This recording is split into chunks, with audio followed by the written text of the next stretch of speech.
Welcome to my camp spot. Now, my name is Dewey. We make trail and overland guides that show you camp spots where this kind of situation won't happen. This is not our usual content, but I thought this would be interesting. And I love learning from our community. Maybe I screwed up here, maybe they did. I really don't think I screwed up here, but maybe you guys are curious about dispersed camping. And I kind of wanted to go into this situation. But let me find another spot to tell you about where I actually am so that you could camp in this area. Maybe you want to camp here. I just wouldn't do it on July 4th weekend, but I am in Gunnison County in the National Forest. I am quite far away from Ridgeway and quite far away from Montrose, but I found this trail network on Trails Off-Road. I did see there's a lot of easy trails, but it was far away from places, and I was like, this is worth a shot for July 4th. And I came down here with the camper and started looking for spots on July 3rd. I ended up taking off of work early because I knew this could be a very popular time, and I wanted to find a good spot to set up a base camp for a lot of editing. So I found this amazing spot, and what was great about this one, there was occupied sites on here, but this was a small little site for a solo adventurer. It had a rough off-road entry in here, so that's why I think no one took it. And I absolutely had the best first night here. Now it's the night of July 4th, and I decide to skip fireworks, come back to the camp, and I'm driving down this spur trail. And in our overland guides, I will show you where the camp spots are. And I might be using this one in one of our overland guides, but it's down one of these spurs of that map I showed you. And all the camp spurs are like this. These are my neighbors. They're about 150, 200 yards away from my camp spot. And I'm driving through here and I just barrel past the camper because I didn't see it. And I kept driving and I realized I went too far.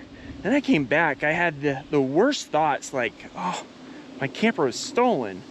Someone else took my spot.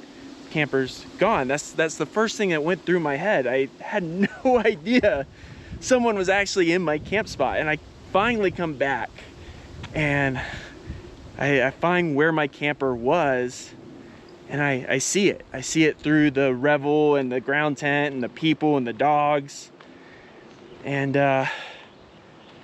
I'm like, what is going on? I talked to him. I was like, hey guys, you're in my camp spot. Did you see the camper?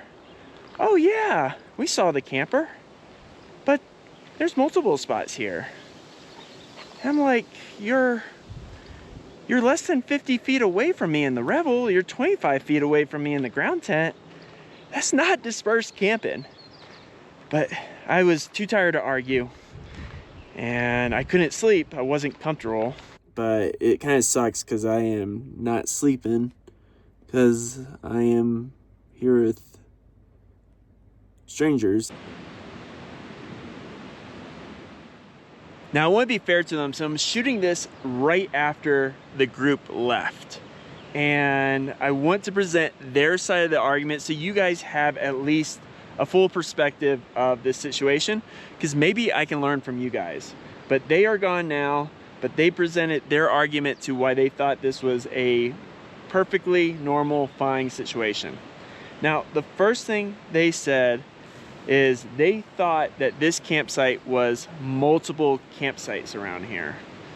My argument to that is this trail does have multiple camping spurs, but we're all separated 100 to 450 yards away.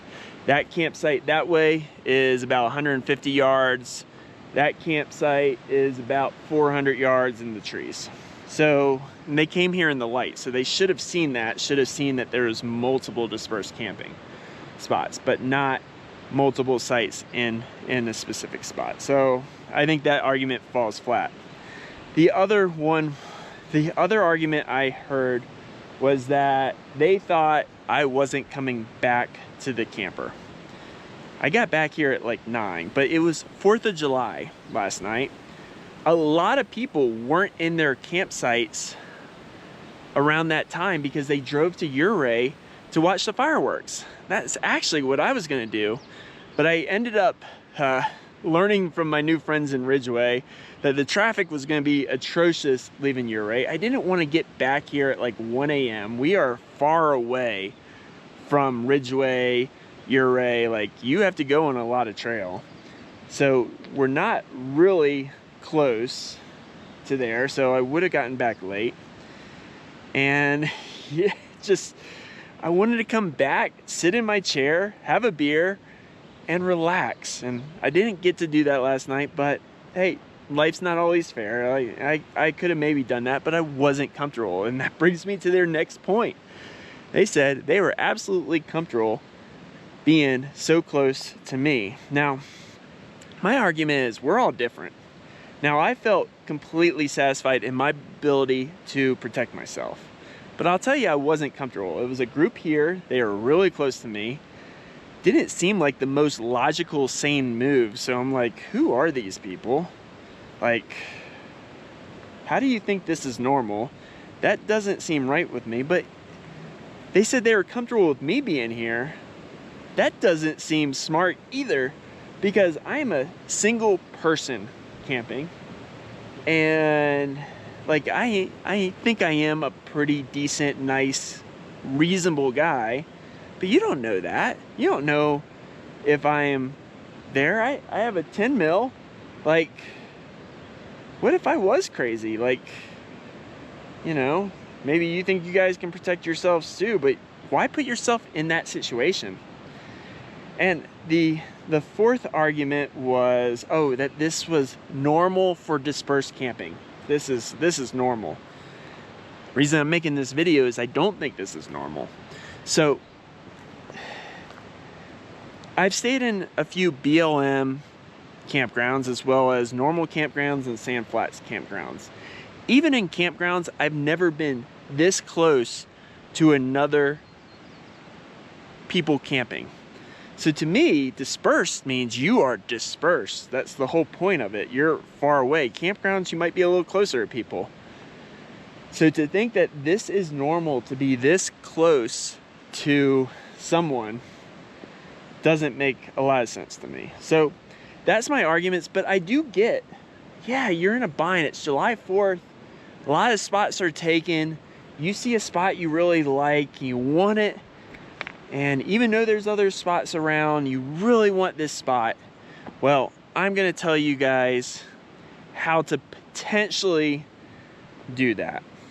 I don't agree with this, but I'll tell you how this could have worked where it would have been a better experience for both them and me. But let's go back to later me. I want to actually clean up a little bit. The stress I want to stress is there were spots on this trail. There was spots on the route that they came in. So there were options besides coming into my campground. But let's say they actually were desperate. There was no spots around. How do you go about camping with someone? I don't recommend this, but this is the way to be respectful to other campers. You don't go into an unoccupied campsite. So this one unfortunately would have been off, but my neighbors who are actually pretty cool and have a big old camp spot, they might actually have been receptive to this group because they're there. I'm actually gonna go talk to them and see if they asked them to stay there, because that could change my perspective. But you come in and talk to the person that's here, especially a person alone. I'm just chilling out here. And I am introverted, so it is nice to be relaxing, but I'm also looking out. So like if someone waves and is friendly, that's okay. I'll be like, oh, hey. And if they're coming down here, I'm not gonna be, oh, go away, get out of my campsite. No way. Let's see what's going on. Tell them your situation. Hey, I see you're just by yourself. You got some space over here. Is it possible that we can stay for the night? And honestly, I probably would not have liked that, but knowing me, I would have been like, yeah, just for the night, you guys can stay. And you know, that's how you do it. That's the only way. You got to talk to the person that's already occupied the site. And I know it stinks because there is times when someone occupies a site and they never come. but you can't take that out on the people that actually are, especially on July 4th, where there is going to be a lot of people not at their campsite early in the day because they're going to watch fireworks. So that is that. Now, before we go, I wanted to give you some camping tips on finding sites where you don't have to deal with this situation. And that is camp off of harder trails. I usually have no issues when I camp off of harder trails, and I know that harder trails may seem scary if you're not used to off-roading, not used to adventuring in your four-wheel drive vehicle or all-wheel drive vehicle.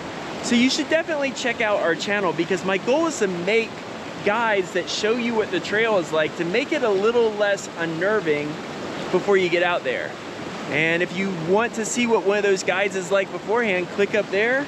And thanks for watching this very weird video.